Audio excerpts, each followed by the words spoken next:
Welcome to another Photo Mish Mash, episode 12. We're back. We are. From some travels. I don't know if any of you missed us, but, somebody missed you, because I put a video out earlier this week that you weren't in, as you are not in most of my videos. That's really, correct. it's just this podcast thing we do together. Yep. And someone said, "Where's Christina?" And a little bit more information that means, like, they missed you. They wanted to see you in that video as well. Oh, nice. But I felt a little hurt. Aren't I enough in these other... Don't we get enough of her in this video? Yeah, you do. Oh, you're supposed to say no. You're supposed to be like, no, you can never get enough of this. Okay. Moving on. So we have exciting... You wanted to do the exciting bit. There's been Yes. There's been a giveaway running for a couple of weeks. A little bit longer than I wanted because I knew I was going to be away for that one. But anyway, it's over. It ended today. And there's a winner. I pushed the button that said pick a winner. There's a winner. And I get to read the winner. And the winner is... Drum roll, please. Chris Wilson. He wins a Dolica tripod. What do you know about this tripod? I know that it's awesome. It has a ball head, clearly. 3 legs. Okay, so I think we've talked about this before, that I don't personally own a tripod. I just kind of steal yours from time We to did, time. but that was probably towards the end of the last podcast we made, and honestly, Right. very few people actually watched So, towards the end. I don't own a tripod. All right, so that means Assuming. you can't comment on them. Right.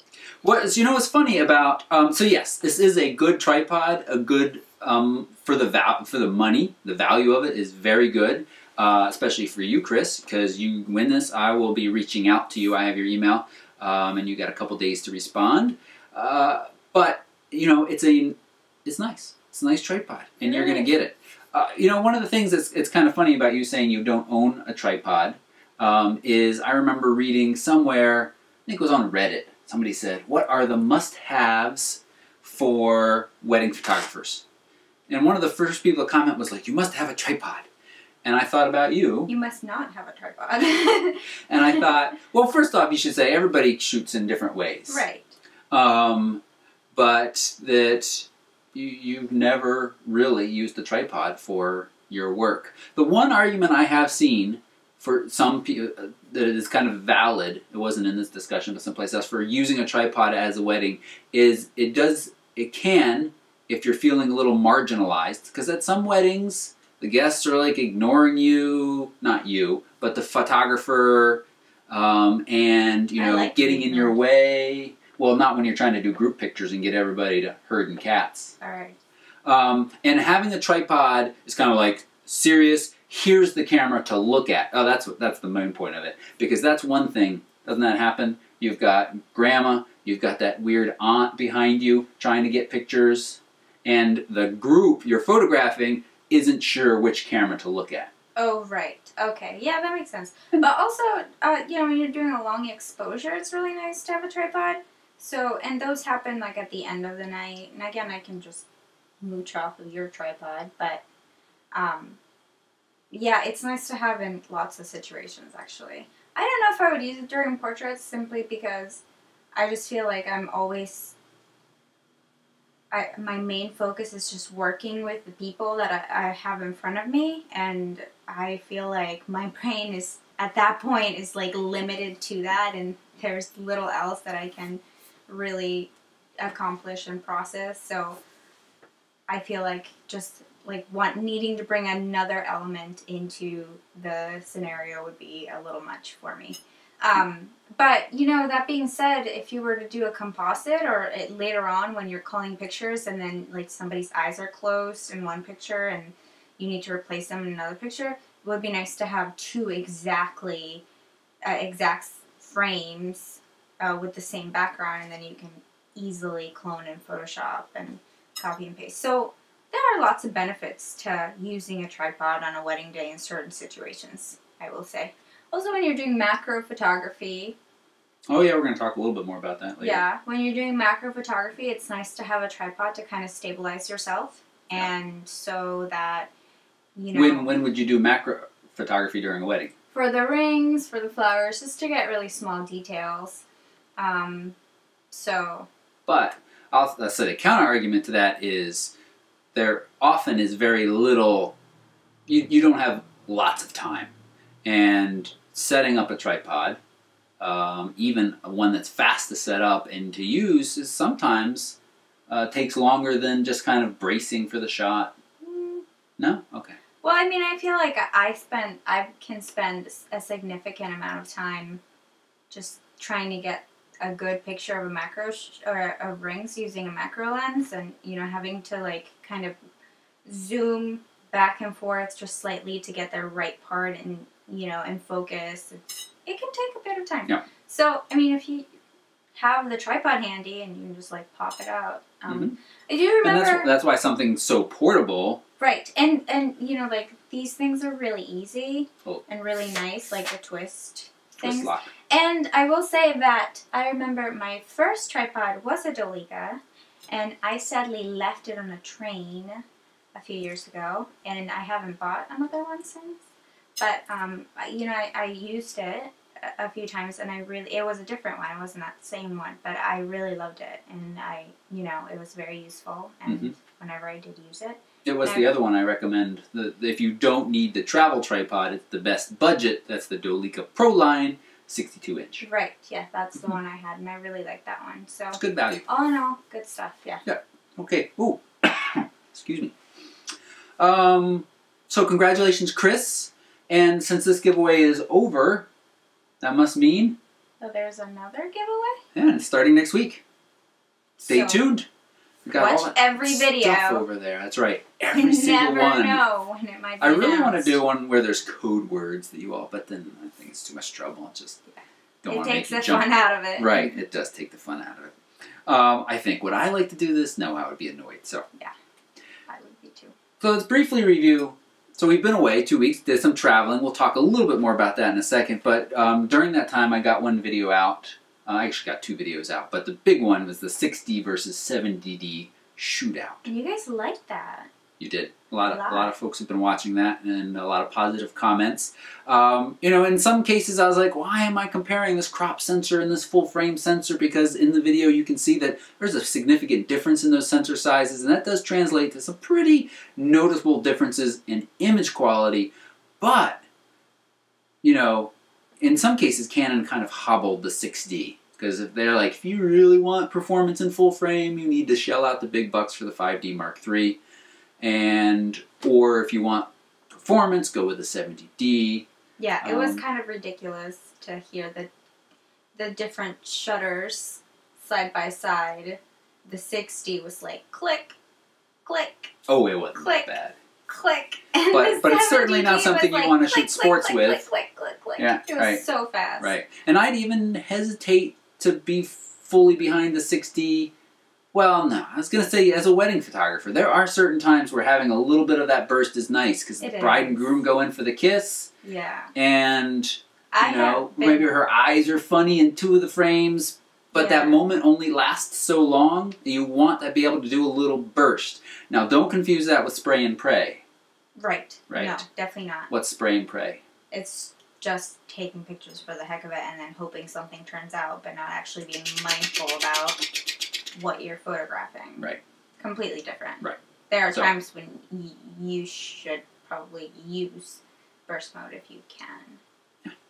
Yeah. So. But I wanted to ask you, you didn't watch that whole review, but as a photographer, 6D or 70D, so 70D, performance, that amazing live view focusing, touch screen, really just a friendly camera to use. Yeah. 6D, full frame, low light performance. I think I would go with a 60. Well, if you're doing weddings, you should have a backup camera. If you're doing this for a living, you should probably have a backup camera anyway. So I think I probably have like a 60 and a 5D Mark II. And then I think the 5D Mark II's frame rate's a little bit faster.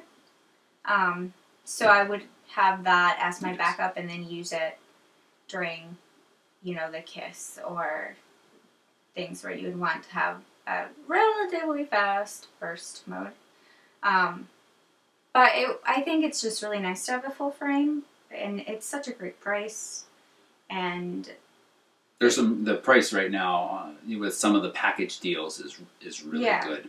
Yeah, and just that full frame and that low light sensitivity, I think will go a really long way. And it just they feel so different to me. And I know this is such a trivial thing, because, you know, but I do like... What feels different? The cameras, the two cameras. In your hand? Yeah, in your hands, when you hold them. Again, I know that's super trivial, but I just like the feel of a 60. It feels a lot more sturdy and just big, and, you know, it feels like a serious camera. And, yeah, and I mean, you can't beat that full sensor, that full frame sensor. I don't. Did you spend a lot of time with your hands on both?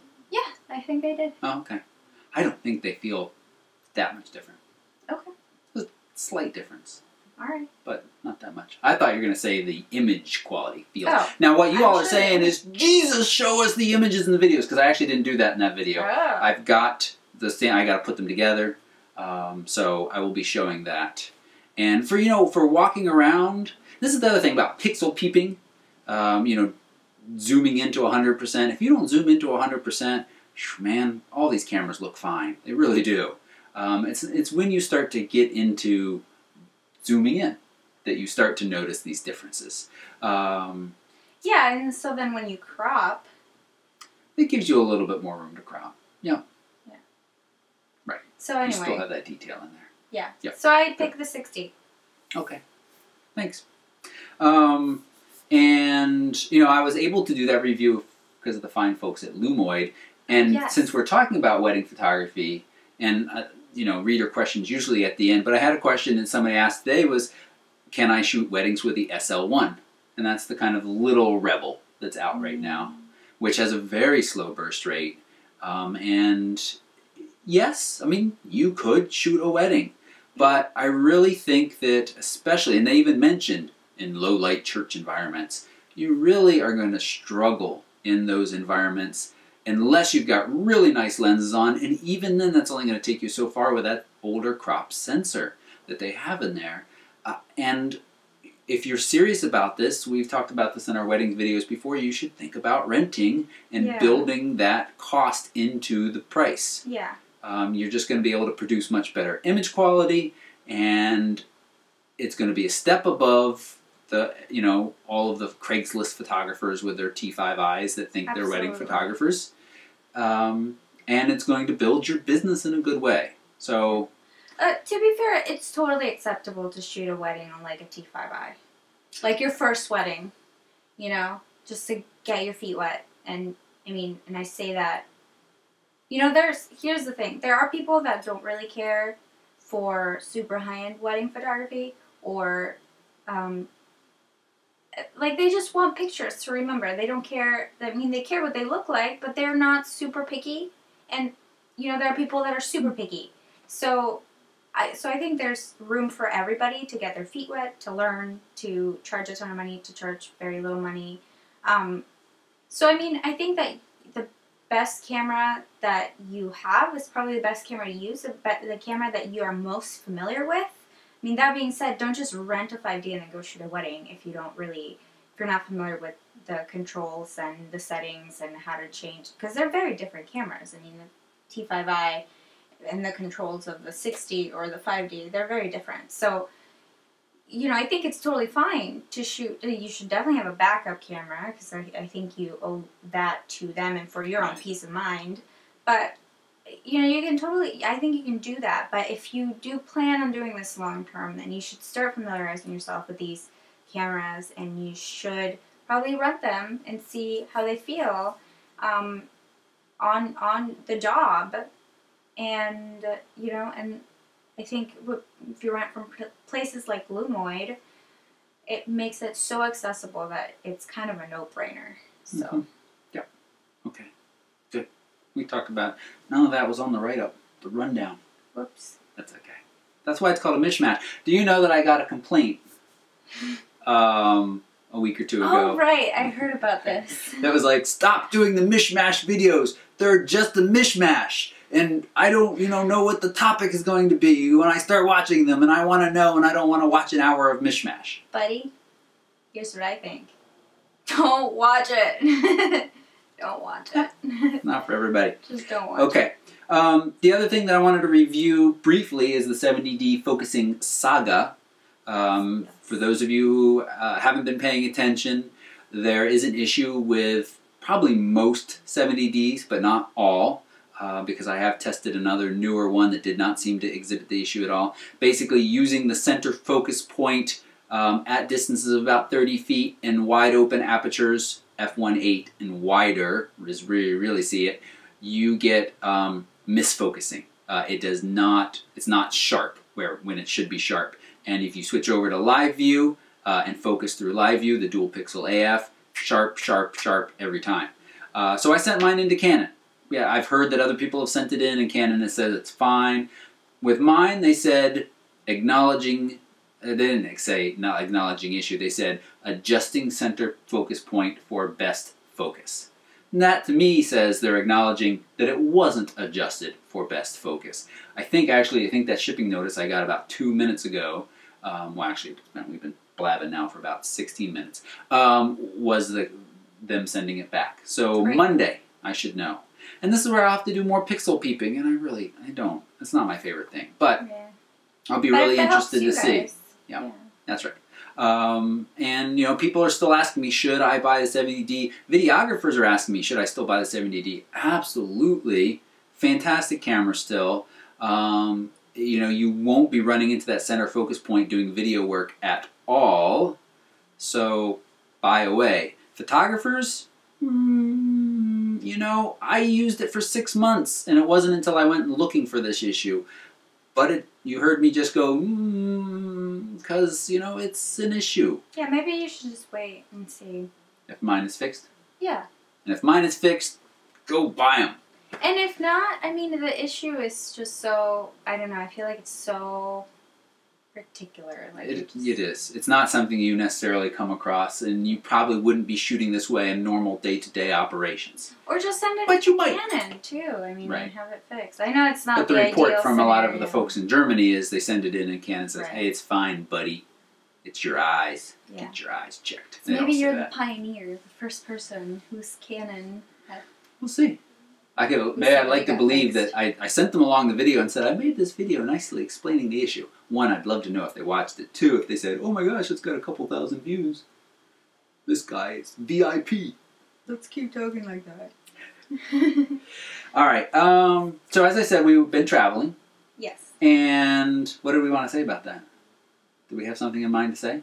Yeah, we were going to talk about the gear that we used. Oh, yeah. Yep. So, 5D Mark III. If I'd had the 70D, I probably would have brought that along as well. It's just so nice to use as a quick pickup video machine, and I love the Wi-Fi. I really am starting to miss that on the 5D Mark III, so my solution was to use the iFi card, which, poor me, it still works pretty well. I shoot small JPEGs to the iFi card, and then one button protect them signals the iFi card to send that over to my phone. So that's how I can Instagram on the road. Very important. Oh, I also want to talk about new Instagram rules that I've made up. No more than 5 hashtags, people. No more. I've got 1,000 followers on Instagram now. That makes me an Instagram genius.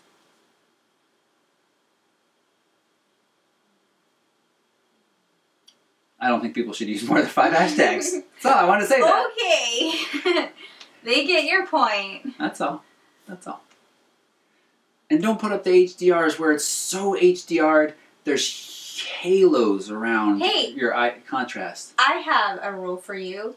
Don't tell people what to do. Dang it. I'm good at it, though. So, 5D Mark III, iFi card, writing RAWs to the compact flash card, so I have those, blah, blah, blah. 24 to 70, 70 to 200.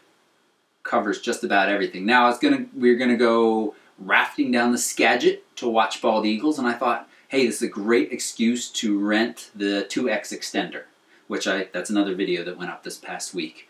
You should go check that out. So I won't talk a lot about it, but you know, it multiplies your lens twice for your focal length, so the 70 to 200 becomes a 140 to 400, which starts to get into the realm of usefulness when you're trying to capture some wildlife.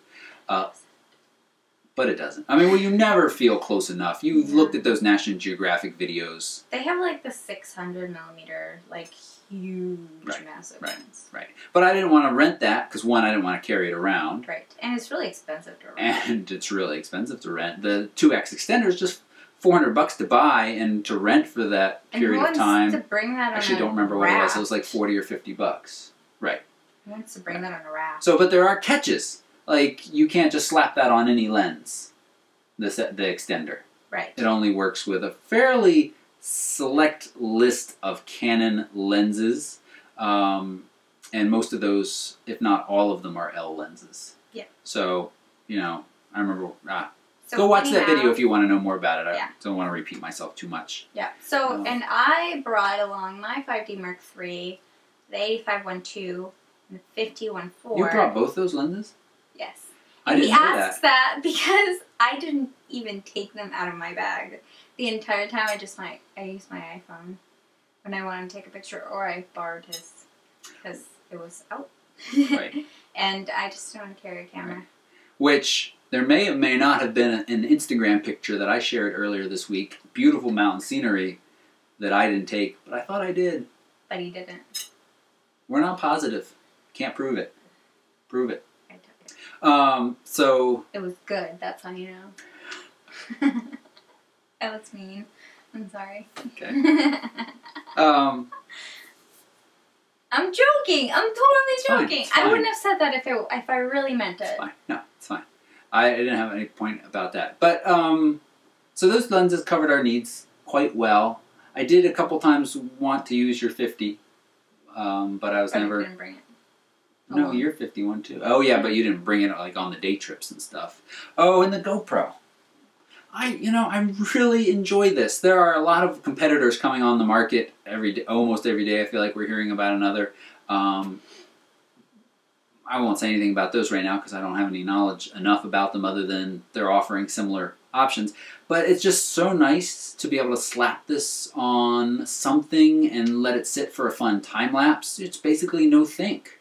Or just kind of use. What isn't fun though is if you forget the dang on little bolt that goes through here. You bring the head piece when you go sledding, you bring the chest piece, you bring the monopod so you can stick it up high, and all of those have the little bits that it sticks into, but you forget the bolt. And so you can't attach it to anything. What can you do with it? You can hold it. That's not very much fun while you're sledding. So that was a bummer, and I think they probably sell something where it's a little rope that ties to it or something. But I did one tidal time-lapse. Cool. I keep gathering clips that I'm going to put together in a whole GoPro video and talk about all the different accessories that I've gotten. But, you know, I really didn't think my life was exciting enough to own a GoPro. But it doesn't have to be terribly exciting. And time-lapses are a lot of fun to shoot with this, having that wide angle to shoot with this. But it does also further that whole kind of wide angles aren't always great for landscapes, because there was a couple mountain shots where I just got this out and took pictures too, and everything is just so small and distant in the frame that it's just not very impressive. And then you shoot it with the 5D Mark III at 50 or something, and those mountains are just towering above you and are gorgeous and beautiful. And so, you know, I don't think many people buy this with the idea that they're going to be amazing landscape photographers with a GoPro. But it does take amazing pictures in certain situations. So it's cool, and I've really enjoyed using it. So we're going to use the traveling as an excuse for kind of going light on news this week. It doesn't, you know, nothing ground-shaking. NAB is happening next week. That's the National Association of Broadcasters. In the past, we've seen some pretty cool cinema-type announcements, video broadcasting announcements from some of the big camera manufacturers. Doesn't sound like we're going to hear or see any of that. That 7D Mark II rumor that's been floating around forever. Nothing's coming of that. We are at the end of March. There were so many reports that said end of March, we'll hear something. Nope. And then some reports said end of spring, which we still have lots of months of. Report of the the 3D, which is supposed to be kind of a big brother to the 5D maybe later this year. That's another, the 3D rumor has been around forever. The one thing I wondered, and you know, I kind of called out on the last episode for being very Canon centric. Not called out, but someone just mentioned. But it's what we're familiar with. But you know, we talked a lot about that STM or the dual pixel autofocus of the Canon and the STM lenses. We'll talk more about this a little bit later. But the question being, will Nikon come up with anything similar? Because I had a reader say, you know, I went to Best Buy, I was using the D5300 to try to focus on people as they were walking around, and it actually wasn't keeping them in focus, and the Best Buy guy couldn't help me. God, yeah, it's pretty humorous how often I hear information from people that have gone to Best Buy, and the Best Buy people have tried to sell them X camera or Y camera for X or Y reason that often makes no sense to anybody who knows anything about cameras. But I'm just saying, they're a nice place to go and put your hands on the stuff, but please don't listen to those guys. Sorry if you work for Best Buy and you do know what you're talking about. I haven't heard from you or heard from people that's met you yet. But, you know, it can do continuous autofocus, but it doesn't do it smoothly and silently like Canon does. Will Nikon come up with something like that in a future camera? I don't know. I don't know. We'll see. I think so. I think so. It's the direction we're going. So I think we will see that. And that was all. That's the news. Great. That's the news. Now, one of the things that people have been asking for is kind of a setup of, we're going to cover both of these things that people have been asking for, a desk tour. Here's our little spot that we are working in, and here's kind of our backup solution. That's the second part of it that we're going to talk about lightly. I'm not going to go in depth to that now. Very lightly. But first, don't we want to talk about the extenders? I thought somebody asked about the extenders. Oh, we're going to put those in reader questions, so we'll come back to that. Oh, okay. Okay. Ignore me. So let's take a tour of the desktops, and let's start with yours, and then we'll transition to mine. Alrighty.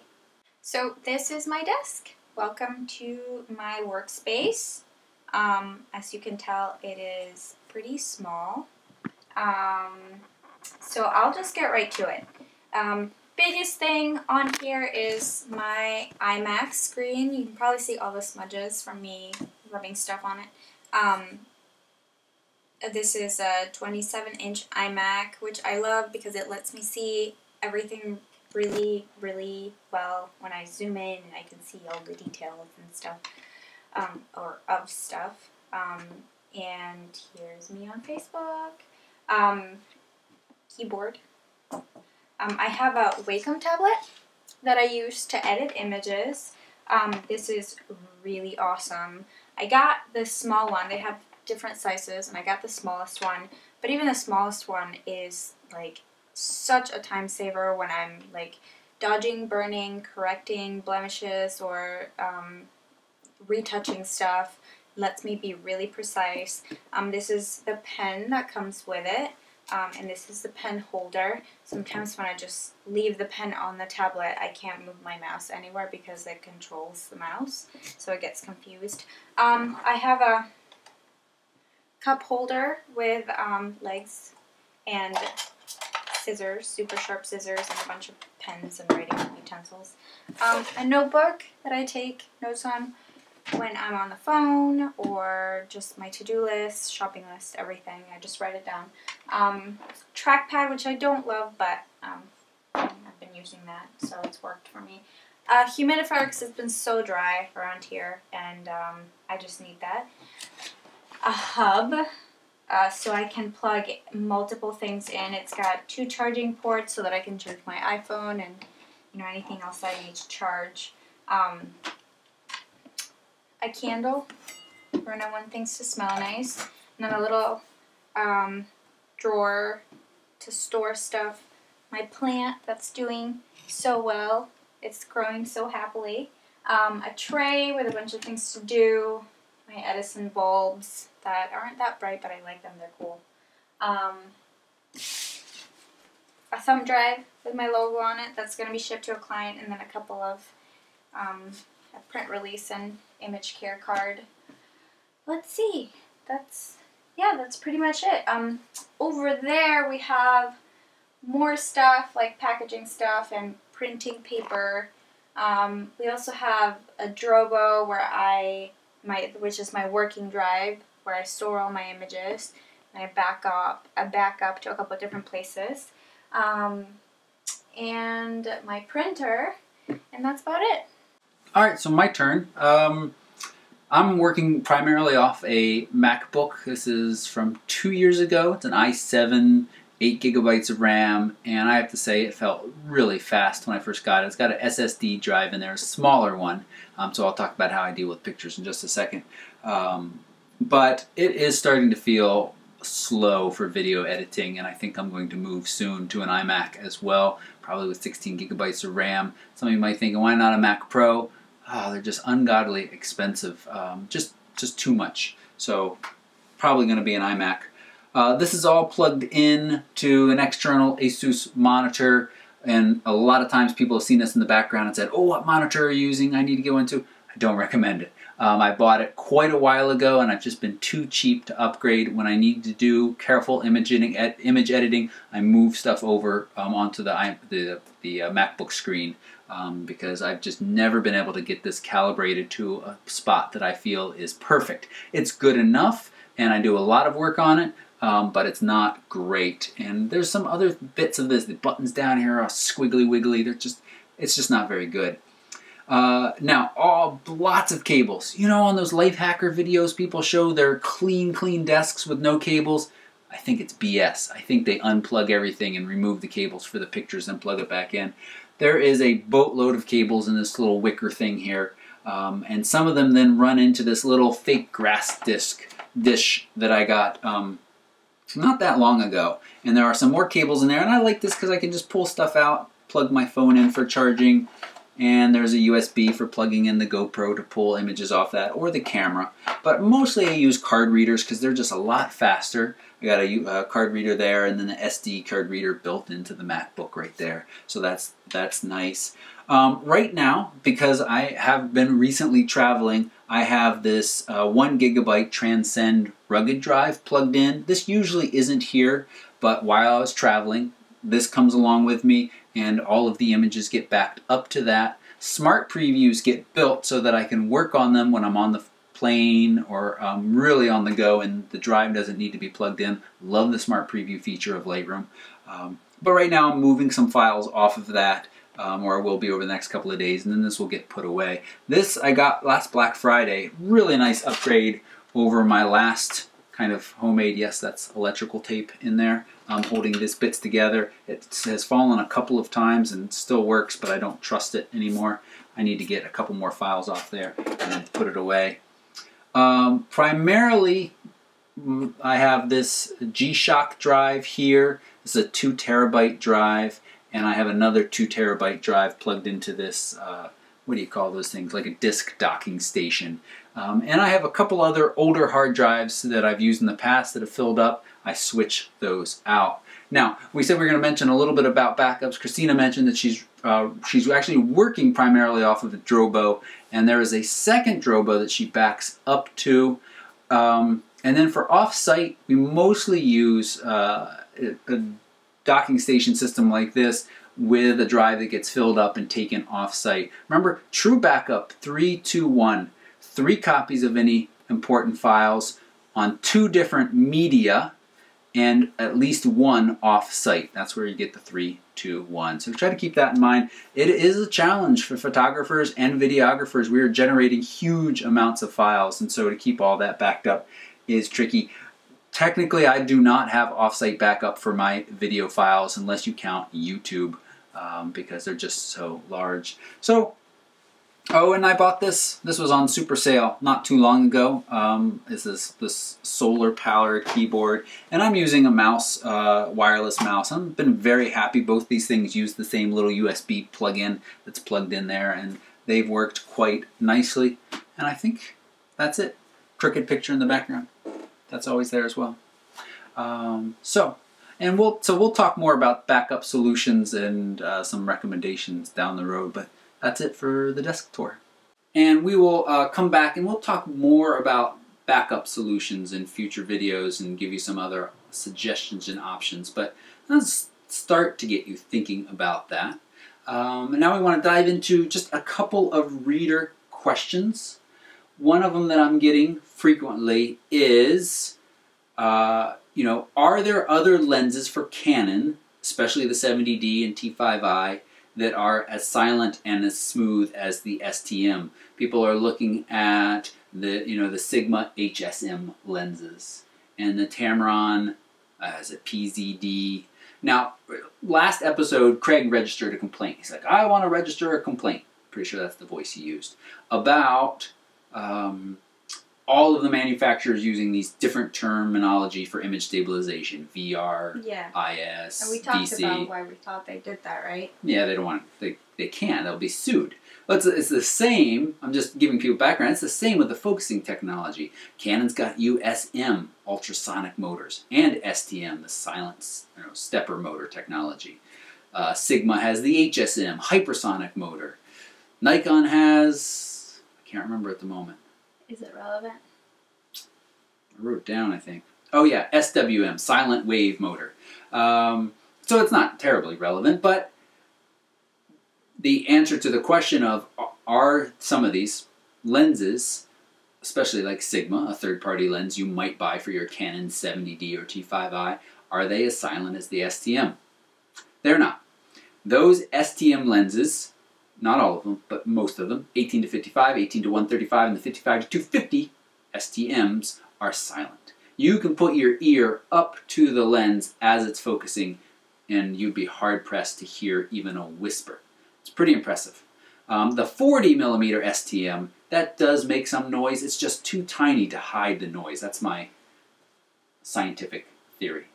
It's too tiny to hide the noise. So if you put on Sigma that has an HSM, on the 70D with that dual pixel technology will do a good job of focusing fairly smoothly and quietly, but not silently. If you're in a quiet room, you're going to hear it. The microphone on the camera is going to hear it. If you're in a noisy room, you probably can get away with it just fine. Noisy, normal people talking, yada, yada, yada. So that's the basic answer to that question. And I didn't write down who asked that because I get that question a couple times a week, actually. And I should make a video about it. You've got two options. One is, if you're doing a talking head video like this, you don't need autofocus to be on. You can turn it off. We're not moving forward and backward in the plane of focus. Focus is fixed here. You use whatever lens you want. It doesn't matter how much noise it makes autofocusing because you'll have it on manual focus. The other option is to use off-camera audio recording so that you're not relying on the on-board or on-camera mic. And the mic can be somewhere over here and not hear the noise from over there. Those are your options. Manual focus or off-camera audio if you want to use one of these other lenses. But especially with the T5i, T4i, SL1, you do want those STM lenses. You get much smoother autofocus. So that's the first question. Second question, macro rings, are they worth it?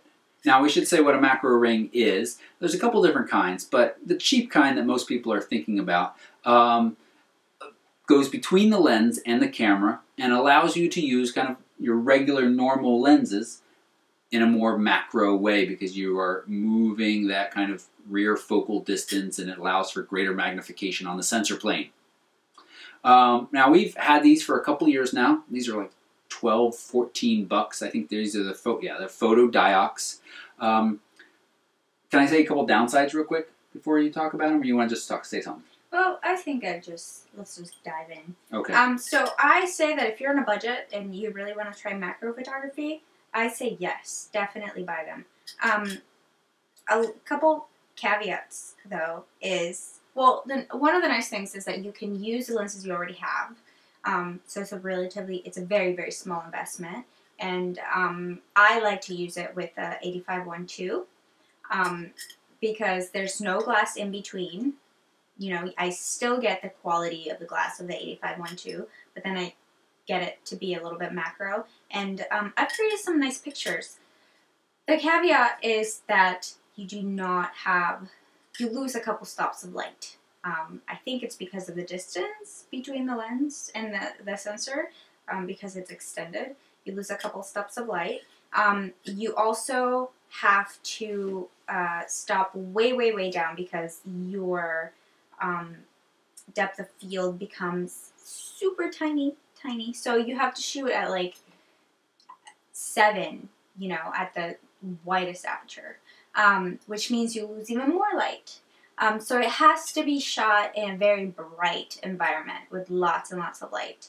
Another annoying thing is that you have to change your aperture while the lens is on the camera.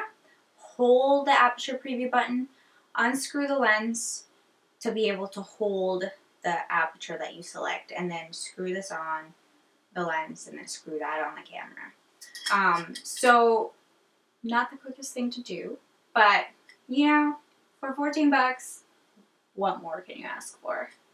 And again, you get the same really nice quality of whatever lens that you have already now. You know, no image stabilization, so it'd be nice to have a tripod.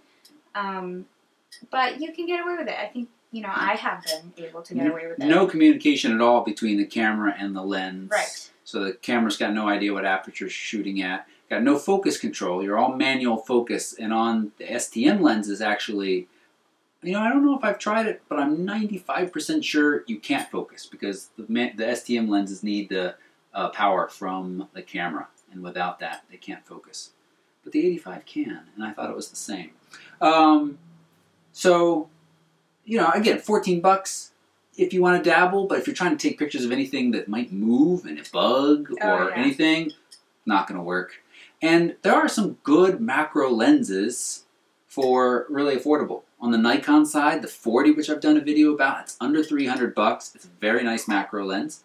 On the Canon side, you've got the 60 EFS. If you're talking about crop sensors, that's 3 something, maybe just over 4. And then there's the Tamron 90mm, Canon or Nikon, $450 roughly. It's a really nice macro lens. So, you know, 450, that's a good bit more than 10, but so much easier to use. Quality of images is going to be so much better. And it's so much easier to use. I said that twice, but it's a significant difference between trying to fool with these things. But if you just want to be kind of fun and artsy, definitely check it out. But if you're serious about macro, start saving and get yourself a macro lens. That's what I say. Okay. All right. So now we got to pick our favorite reader questions. Well, let's say Reader goodbye. questions? Not reader questions. Sorry. Pictures. Picture. Favorite Flickr pictures. And we will be back doing a nice long critique soon because we have to make up for missing that as well. You all have been uploading wonderful, wonderful images to the critique group. Thank you so much. And here are our favorites of the week, and while you take a look at those, we'll say bye-bye. Thanks for watching. So long. Thanks for all the fish. The fish? It's from Douglas Adams, Hitchhiker's Guide to the Galaxy. Got it. And subscribe. Subscribe. Thank you. Good night. Bye-bye. We're back, baby! No.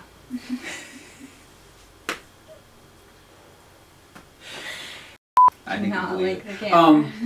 I think we should start over. No. Just keep it going. No, we gotta start over. Ah! Welcome to another... I have to push my glasses anyway.